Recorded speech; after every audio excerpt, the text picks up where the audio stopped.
Hi అండి, నమస్తే. నేను మీ వాణిని. Welcome to Vani kitchen. ఈరోజు నేను 4 రకాల దోశల్ని చాలా టేస్టీగా అండ్ సింపుల్గా ఏ విధంగా ప్రిపేర్ చేయాలో ఈ వీడియోలో చూపించబోతున్నాను. ఇంకా లేట్ చేయకుండా ముందుగా పల్లీతో దోశని ఏ విధంగా ప్రిపేర్ చేయాలో చూపించబోతున్నాను.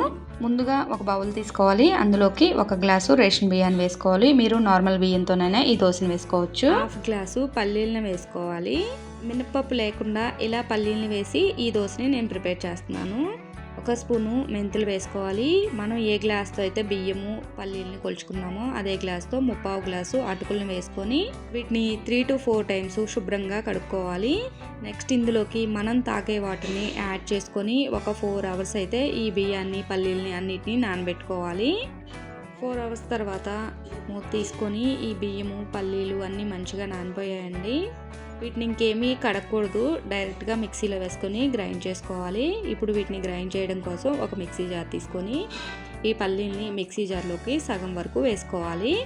నెక్స్ట్ ఇందులో ఉన్న వాటర్ని యాడ్ చేసుకొని మూత పెట్టుకొని బాగా మెత్తగా గ్రైండ్ చేసుకోవాలి. ఇలా వీడియోలో చూపించిన విధంగా పిండి అయితే బాగా మెత్తగా ఉండాలండి. ఇలా గ్రైండ్ చేసుకున్నాక ఒక బౌల్లోకి వేసుకోవాలి. మిగిలిన బియ్యాన్ని పల్లీలు అన్నింటినీ గ్రైండ్ చేసుకొని పిండిని ఇదే బౌల్లోకి వేసుకోవాలి. ఈ పిండి మొత్తాన్ని ఒకసారి కలుపుకొని దీన్ని 8 అవర్స్ అయితే పులియబెట్టుకోవాలి. నేనైతే ముందు రోజు నైట్ గ్రైండ్ చేసుకొని నేను నెక్స్ట్ డే మార్నింగ్ దోశలు వేసుకుంటున్నాను. నెక్స్ట్ డే మార్నింగ్ చూపిస్తున్నాను నేను. పిండి మొత్తం బాగా పులిసిపోయింది కదా, ఇప్పుడు ఈ పిండిని ఒకసారి కలుపుకోవాలి. నెక్స్ట్ ఇందులోకి 1 స్పూను జీలకర్ర వేసుకోవాలి. 1 స్పూను ఉప్పు వేసుకొని ఈ పిండిని కొంచెం వాటర్ని యాడ్ చేసుకొని పిండిని కలుపుకోవాలి. పిండి కొంచెం గట్టిగా ఉంది కదా, అందుకోసం వాటర్ని యాడ్ చేసుకోవాలి. దోశ పిండిని ఏ విధంగా అయితే ప్రిపేర్ చేసుకున్నామో సేమ్ అదే విధంగా ప్రిపేర్ చేసుకోవాలి. ఇలా పిండి మొత్తాన్ని కలుపుకున్నాక ఇప్పుడు దోశలు వేయడం కోసం స్టవ్ మీద దోశ ప్యాన్ పెట్టుకోవాలి. ప్యాన్ హీట్ అయ్యాక వాటర్ని స్ప్రింకిల్ చేసుకొని పిండిని 2 గరిటెలు వేసుకోవాలి. దోశని వీలైనంత పలచగా వేసుకోవాలి. మనం దోశ వేసేటప్పుడు గ్యాస్ లో ఫ్లేమ్కి టర్న్ చేసుకోవాలి. గ్యాస్ హై ఫ్లేమ్లో పెట్టుకొని కనుక ఈ దోశను వేసుకుంటే ప్యాన్కి దోశ అంటుకుపోతుందండి. కాబట్టి గ్యాస్ లో ఫ్లేమ్లో పెట్టుకొని ఈ దోశను వేసుకోవాలి. దోశ కాలాక దీనిపైన ఆయిల్ వేసుకోవాలి. దోశ వేసాక మనం గ్యాస్ని మీడియం టు హై ఫ్లేమ్కి అడ్జస్ట్ చేసుకోవాలి. ఈ దోశ మంచి గోల్డెన్ కలర్ వచ్చాక ఒకవైపు కాలాక ఇంకొక వైపుకి టర్న్ చేసుకోవాలి. ఇలా 2 వైపులా ఈవెన్గా కాలాక దోశని పక్కకు తీసేసుకోవాలి. మిగిలిన దోశల్ని మనకి ఎన్ని కావాలంటే అన్నిటినీ వేసుకోవాలి. ఈ పిండిని అయితే ఒక 2 days వరకే స్టోర్ చేసుకోవాలండి. ఎక్కువ రోజులు స్టోర్ చేసుకోకూడదు. ఎందుకంటే మనం పల్లీలను వేసి చేస్తున్నాం కదా, పిండి పాడైపోతుంది. మనం ఇదే పిండితో సెట్ దోశ వేసుకోవచ్చు, పునుగులు వేసుకోవచ్చు. నేను మీకు చూపించడం కోసం ఇలా సెట్ దోశ వేస్తున్నాను. దీనిపైన మనం క్యారెట్ తురుముని, ఆనియన్స్, పచ్చిమిర్చి అలా వేసుకోవచ్చు. దీనిపైన ఆయిల్ని వేసుకొని ఈ దోశ మంచి కలర్ వచ్చాక ఇంకొక వైపుకి టర్న్ చేసుకోవాలి. అంతే అండి. ఇలా కొత్తగా దోశల్ని ట్రై చేశాను, చాలా బాగా వచ్చాయి. ఇలా రెడీ అయిపోయిన దోశల్ని ఒక ప్లేట్లోకి తీసుకొని మనకు నచ్చిన చట్నీతో తిన్నామంటే చాలా అంటే చాలా బాగున్నాయి. మీరు కూడా ఒకసారి దోశల్ని ట్రై చేసి ఎలా వచ్చిందో కామెంట్ చేయండి. అంతే అండి, పల్లీతో దోశని చాలా ఈజీగా ప్రిపేర్ చేసాం కదా. నెక్స్ట్ మనం క్యారెట్తో దోశని ఏ విధంగా ప్రిపేర్ చేయాలో చూద్దాము.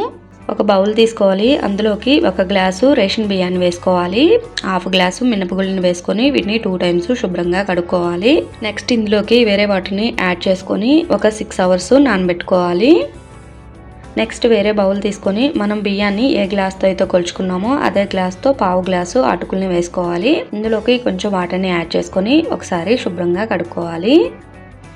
నెక్స్ట్ ఇందులో ఉన్న వాటర్ మొత్తాన్ని వంచేసుకొని మనం తాగే వాటర్ని యాడ్ చేసుకోవాలి. వీటిని ఒక 1 అవర్ నానబెట్టుకుంటే సరిపోతుంది. 6 అవర్స్ తర్వాత ఈ బియ్యం మినపప్పు అన్నీ మంచిగా నానిపోయాయి కదా, మళ్ళీ వీటిని ఒకసారి శుభ్రంగా వాష్ చేసుకోవాలి. నెక్స్ట్ ఒక మిక్సీ జార్ తీసుకొని ఈ బియ్యాన్ని మినపప్పు మొత్తాన్ని ఇందులోకి వేసుకోవాలి.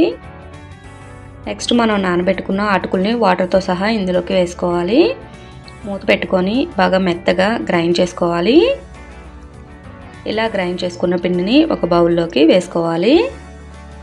మిగిలిన బియ్యం పప్పులను కూడా నెక్స్ట్ బ్యాచ్ కింద మళ్ళీ గ్రైండ్ చేసుకొని ఇదే బౌల్లోకి వేసుకోవాలి. పిండి మొత్తాన్ని ఒకసారి బాగా కలుపుకోవాలి. ఈ పిండిని మనం 8 to 10 అవర్స్ పులియబెట్టుకోవాలి. మనం ముందు రోజు నైట్ కనుక పిండిని గ్రైండ్ చేసుకున్నట్టయితే నెక్స్ట్ డే మార్నింగ్ క్యారెట్ దోశల్ని వేసుకోవచ్చు. నేను నెక్స్ట్ డే మార్నింగ్ చూపిస్తున్నాను. పిండి బాగా పులిసిపోయింది కదా, ఈ పిండి మొత్తాన్ని ఒకసారి కలుపుకోవాలి. పిండి బౌల్ నిండా వచ్చిందని చెప్పి నేను కొంచెం పిండిని వేరే బౌల్లోకి తీసుకుంటున్నాను. నెక్స్ట్ ఒక మిక్సీ జార్ తీసుకొని అందులోకి ఒక 4 క్యారెట్లని పైన పీల్ తీసుకొని నీట్గా కడుక్కొని ఇలా రౌండ్గా కట్ చేసుకొని వేసుకోవాలి. మూత పెట్టుకొని కొంచెమే వాటిని యాడ్ చేసుకొని బాగా మెత్తగా గ్రైండ్ చేసుకోవాలి. ఇలా గ్రైండ్ చేసుకున్న దాన్ని ఈ దోశ పిండిలోకి వేసుకోవాలి. క్యారెట్ని గ్రైండ్ చేసేటప్పుడు మరీ ఎక్కువ వాటర్ని యాడ్ చేస్తే కనుక పిండి లూజ్ అయిపోతుంది. వాటర్ కొంచెమే యాడ్ చేసుకొని క్యారెట్ని బాగా మెత్తగా గ్రైండ్ చేసుకోవాలి. నెక్స్ట్ ఇందులోకి 1 స్పూను ఉప్పు వేసుకోవాలి. 1 అర స్పూను జీలకర్ర వేసుకొని ఈ క్యారెట్ మొత్తం ఈ పిండిలో కలిసే విధంగా బాగా కలుపుకోవాలి. మనం పిండిని మరీ లూజ్గా గ్రైండ్ చేసుకున్నా కానీ లేదంటే క్యారెట్లో ఎక్కువ వాటర్ వేసి లూజ్గా అయినా కానీ మనకి దోశలు అంత పర్ఫెక్ట్గా రావండి. మనం దోశల పిండిని ఏ విధంగా అయితే ప్రిపేర్ చేసుకుంటామో సేమ్ అదే కన్సిస్టెన్సీలో పిండిని ప్రిపేర్ చేసుకోవాలి. ఇలా పిండి మొత్తాన్ని కలుపుకున్నాక ఈ బౌల్ని పక్కకు పెట్టేసుకోవాలి. ఇప్పుడు ఇందులోకి చట్నీని ప్రిపేర్ చేసుకోవడం కోసం స్టవ్ మీద ఒక ప్యాన్ పెట్టుకొని అందులోకి 1 టేబుల్ స్పూన్ ఆయిల్ వేసుకోవాలి. నెక్స్ట్ 2 పచ్చిమిర్చిని సగానికి తుంచుకొని వేసుకొని గ్యాస్ మీడియం ఫ్లేమ్లో ఈ పచ్చిమిర్చిని ఫ్రై చేసుకోవాలి. ఈ మిర్చి ఫ్రై అయ్యాక ఇందులోకి కొన్ని పల్లీల్ని వేసుకొని గ్యాస్ లో ఫ్లేమ్లోనే ఈ పల్లీల్ని బాగా ఫ్రై చేసుకోవాలి. ఇవి ఫ్రై అయ్యాక ఇందులోకి కొంచెం కరివేపాకు, 1 అర స్పూను జీలకర్ర వేసుకోవాలి. 4-5 వెల్లుల్లి రెబ్బల్ని వేసుకొని మళ్ళీ ఒకసారి కలుపుకోవాలి. ఈ పల్లీల్ని మనం లో ఫ్లేమ్లో ఫ్రై చేసుకుంటేనే బాగా ఫ్రై అవుతాయి. నెక్స్ట్ ఇందులోకి 1/2 బౌలు పుట్నాల పప్పును వేసుకొని ఒక 1 మినిట్ ఫ్రై చేసుకోవాలి. 1 మినిట్ తర్వాత ఇవన్నీ ఫ్రై అయ్యాక గ్యాస్ టర్న్ ఆఫ్ చేసుకొని ఇవి కంప్లీట్గా ఆరిపోయాక ఒక మిక్సీ జార్లోకి ఈ పల్లీల్ని వేసుకోవాలి. నెక్స్ట్ ఇందులోకి కొంచెం చింతపండుని వేసుకోవాలి. రుచికి సరిపడినంత ఉప్పు వేసుకొని మూత పెట్టుకొని బాగా మెత్తగా గ్రైండ్ చేసుకోవాలి. ఇలా చట్నీ మొత్తాన్ని గ్రైండ్ చేసుకున్నాక ఫైనల్గా కొంచెం కొత్తిమీర వేసుకొని ఒకసారి మిక్సీ ఆన్ చేసి ఆఫ్ చేయండి. కొత్తిమీర తగిలితే లైట్గా మనకి చట్నీ బాగుంటుంది. ఇప్పుడు ఈ చట్నీలోకి పోపు పెట్టడం కోసం స్టవ్ మీద అదే ప్యాన్లో ఇంకొక టేబుల్ స్పూన్ ఆయిల్ వేసుకోవాలి. ఆయిల్ హీట్ అయ్యాక 1 స్పూన్ శనగపప్పు, 1 స్పూను మినపప్పు, 1 స్పూను ఆవాలు, 1 స్పూను జీలకర్ర వేసుకోవాలి. ఇవన్నీ వేగాక 2-3 ఎండుమిరపకాయలని వేసుకోవాలి. ఫైనల్గా కొంచెం కరివేపాకు వేసుకొని ఈ పోపు మొత్తం వేగాక గ్యాస్ టర్న్ ఆఫ్ చేసుకొని ఈ పోపు మొత్తాన్ని చట్నీలోకి వేసుకొని కలుపుకోవాలి. అంతే అండి, క్యారెట్ దోశల్లోకి చట్నీ రెడీ అయిపోయింది కదా. ఇప్పుడు దోశలు వేయడం కోసం స్టవ్ మీద దోశ ప్యాన్ పెట్టుకోవాలి. ప్యాన్ హీట్ అయ్యాక ఒక ఉల్లిపాయను తీసుకొని ఇలా రుద్దుకోవాలి. ఒక చిన్న టిప్ అండి, మనం ఎప్పుడు దోశలు వేసినా కానీ ఇలా ప్యాన్కి ఉల్లిపాయ రుద్దుకోవడం వల్ల ప్యాన్ పాడవకుండా ఉంటుంది. నెక్స్ట్ పిండిని తీసుకొని 2 గరిటెలు వేసుకొని వీలైనంత పలచగా ఈ దోశని వేసుకోవాలి. మనం దోశ వేసేటప్పుడు గ్యాస్ మీడియం ఫ్లేమ్కి టర్న్ చేసుకోండి. దోశ కాలాక దానిపైన ఆయిల్ని వేసుకోవాలి. మంచి గోల్డెన్ కలర్ వచ్చాక దోశని ఇంకొక వైపుకి టర్న్ చేసుకోవాలి. ఇదే పిండితో సెట్ దోశ అయినా వేసుకోవచ్చండి. ఇలా దోశ 2 వైపులు కాలాక ఒక ప్లేట్లోకి తీసుకోవాలి. మిగిలిన పిండితో మనకి ఎన్ని కావాలంటే అన్ని దోశల్ని ప్రిపేర్ చేసుకోవచ్చు. ఈ క్యారెట్ దోశలు చూడడానికే కాదండి, తినడానికి కూడా చాలా బాగున్నాయి. మా పిల్లలు అయితే చాలా ఇష్టంగా తిన్నారు. ఇలా రెడీ అయిపోయిన దోశల్ని ఒక ప్లేట్లోకి తీసుకొని మనం ప్రిపేర్ చేసిన చట్నీతో తిన్నామంటే చాలా అంటే చాలా బాగుంటాయి. మీరు కూడా ఒకసారి ఇలా క్యారెట్ దోశల్ని ట్రై చేయండి. ఎలా వచ్చిందో నాకు కామెంట్ చేయడం మాత్రం అసలు మర్చిపోకండి. అంతే అండి, మనం క్యారెట్తో చాలా హెల్తీగా అండ్ టేస్టీగా దోశలను ప్రిపేర్ చేసుకున్నాం కదా. నెక్స్ట్ మనం రాగి పిండితో దోశల్ని ఏ విధంగా ప్రిపేర్ చేయాలో చూద్దాము. రాగి దోశలు ప్రిపేర్ చేయడం కోసం బౌల్ తీసుకొని అందులోకి 1 బౌలు రాగి పిండిని వేసుకోవాలి. 1/2 బౌలు వరి పిండిని వేసుకోవాలి. 2 టేబుల్ స్పూన్లు ఉప్మా రవ్వని వేసుకోవాలి. నెక్స్ట్ ఇందులోకి పుల్లటి పెరుగుని 2 టేబుల్ స్పూన్ వరకు వేసుకోవాలి. 1 స్పూను సాల్ట్ని యాడ్ చేసుకోవాలి. తర్వాత సన్నగా తరిగిన ఆనియన్స్ని వేసుకోవాలి. 2 పచ్చిమిర్చిని ఇలా చిన్నగా కట్ చేసుకొని వేసుకోవాలి. 1 స్పూను జీలకర్ర వేసుకోవాలి. ఇది మొత్తం కలిసే విధంగా చేత్తోనే బాగా కలుపుకోవాలి. మనం చేత్తోనే పిండిని కలుపుకుంటే బాగా కలుస్తుంది. నెక్స్ట్ ఇందులోకి మనం ఏ బౌల్తో అయితే రాగి పిండిని తీసుకున్నామో అదే బౌల్తో 3 బౌల్స్ వాటర్ని యాడ్ చేసుకోవాలి. రాగి పిండిని ఉండలో ఏమీ లేకుండా ఇలా చేత్తోనే బాగా కలుపుకోవాలి. ఇలా పిండి మొత్తాన్ని ఉండలు ఏమీ లేకుండా కలుపుకున్నాక ఈ రాగి పిండి నానటం కోసం ఒక హాఫ్ అన్ అవర్ పక్కన పెట్టేసుకోవాలి. 30 మినిట్స్ తర్వాత ఇది మొత్తం మళ్ళీ ఒకసారి కలుపుకోవాలి. రాగి పిండి అడుక్కు చేరిపోతుందండి. ఇది మొత్తం కలిసే విధంగా మళ్ళీ కలుపుకోవాలి. ఇప్పుడు రాగి దోశలను వేయడం కోసం స్టవ్ మీద దోశ ప్యాన్ పెట్టుకోవాలి. ప్యాన్ హీట్ అయ్యాక గ్యాస్ మీడియం ఫ్లేమ్కి టర్న్ చేసుకొని ఆనియన్ని ఇలా ప్యాన్ మొత్తం రుద్దుకోవాలి. నెక్స్ట్ రాగి పిండిని ఇలా గంటెతో తీసుకొని ఈ ప్యాన్ మీద వేసుకోవాలి. మనం దోశ వేసేటప్పుడు కూడా పిండి మొత్తాన్ని కలుపుకుంటూ వేసుకోవాలి. ఇలా కొంచెం దోశ కాలాక ఆయిల్ని వేసుకోవాలి.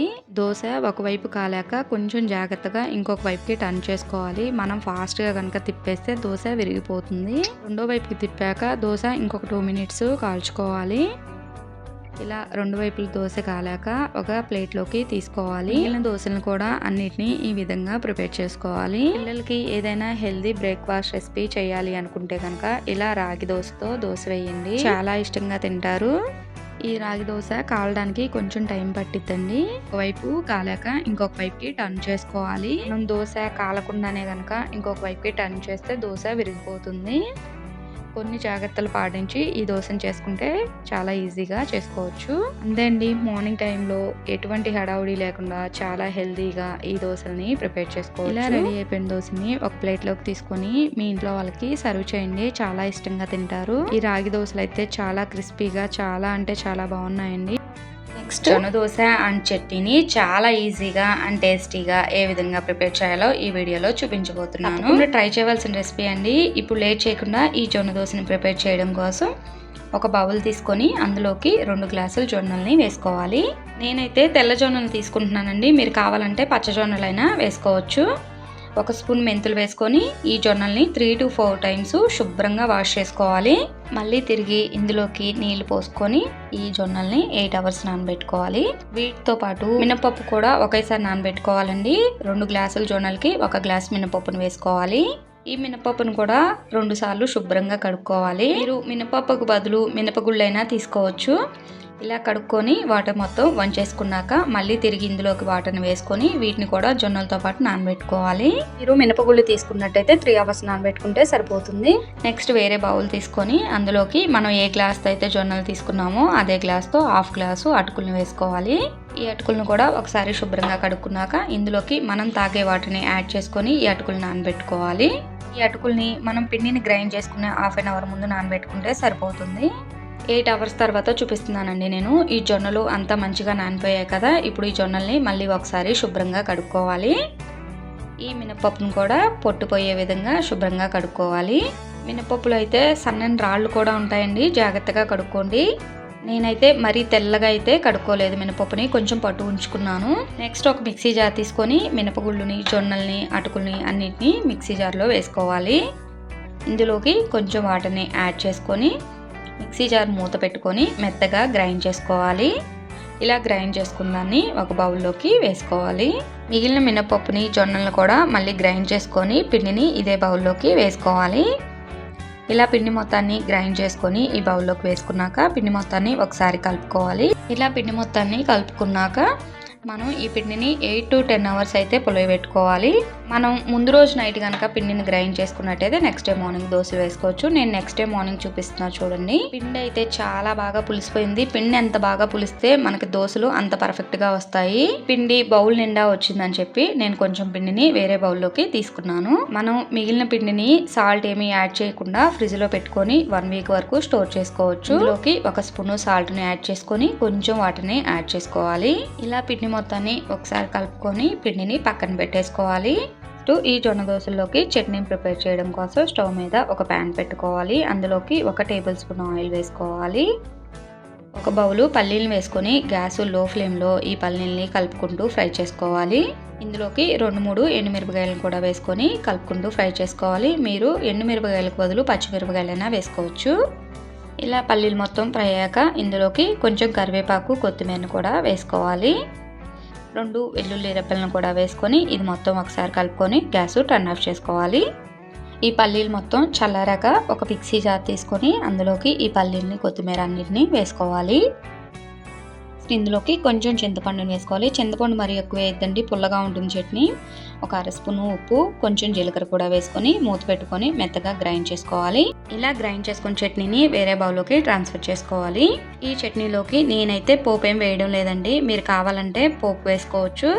నెక్స్ట్ స్టవ్ మీద దోస ప్యాన్ పెట్టుకొని ప్యాన్ బాగా హీట్ అయ్యాక వాటర్ని స్ప్రింకిల్ చేసుకోవాలి. టిష్యూతో ఒకసారి ప్యాన్ మొత్తం శుభ్రంగా తుడుచుకోవాలి. 2 గరిటెల పిండిని వేసుకొని దోసని వీలైనంత పల్చగా వేసుకోవాలి. మనం ప్యాన్ మీద దోస వేసేటప్పుడే గ్యాస్ మీడియం ఫ్లేమ్కి టర్న్ చేసుకొని వేసుకోవాలి.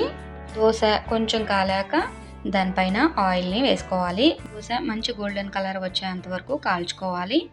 ఇలా మంచి గోల్డెన్ కలర్ వచ్చాక దోసని ఇంకొక వైపుకి టర్న్ చేసుకోవాలి. రెండో వైపుకి టర్న్ చేశాక ఒక 2 మినిట్స్ ఉంచుకొని ఈ దోసని పక్కకు తీసేసుకోవాలి. మిగిలిన దోశని కూడా ప్యాన్ బాగా హీట్ అయ్యాక వాటిని స్ప్రింకిల్ చేసుకొని మనకి ఎన్ని కావాలంటే అన్ని దోశల్ని ఈ విధంగా ప్రిపేర్ చేసుకోవచ్చు.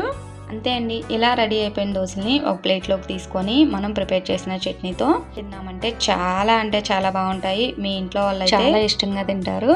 మీరు కూడా ఒకసారి ఇలా జొన్న దోశని ట్రై చేసి ఎలా వచ్చిందో కామెంట్ చేయడం మాత్రం అస్సలు మర్చిపోకండి. నేను దోశని తుంచి చూపిస్తున్న చోటుని ఎంత క్రిస్పీగా ఉన్నాయో ఈ విధంగా అయితే ట్రై చేయండి, చాలా బాగా వస్తాయి. ఈ వీడియో నచ్చితే ప్లీజ్ లైక్ చేయండి. Thank you for watching. మరొక మంచి వీడియోతో మళ్ళీ కలుద్దాం.